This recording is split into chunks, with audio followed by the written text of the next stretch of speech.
A group of activists gathered this morning in North Phoenix to send a message to Arizona's 2 U.S. senators. They are concerned about climate change and how this is affecting Arizona. Liz Flores tells us what that message is and why now is the time for action. A few days after the Intergovernmental Panel on Climate Change report was released that indicates that the dangers it presents on the planet, local activists call for action to protect Arizonans. And this is our time.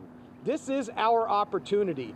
Will Humble from the Public Health Association walked among the group from Kyrsten Sinema's office to Senator Mark Kelly's office with a message. To make sure that they understand the importance of the role that they play in the history of this planet and the future generations and the people living right here today. They want the Arizona leaders to pass a $550 billion in investments in climate, justice, and jobs. And that we can't wait for another bill to come along to get this done.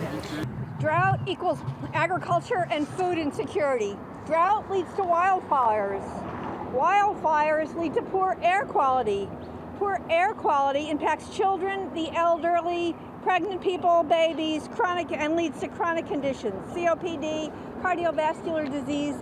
They hope their actions will affect upcoming decisions on climate change efforts.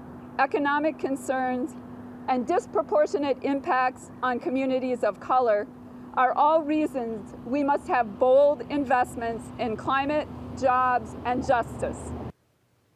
Democrats in Congress are expected to reconstruct legislation that would increase tax incentives for renewable energy.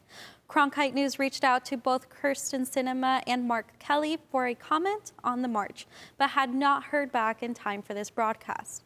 In the newsroom, Liz Flores, Cronkite News.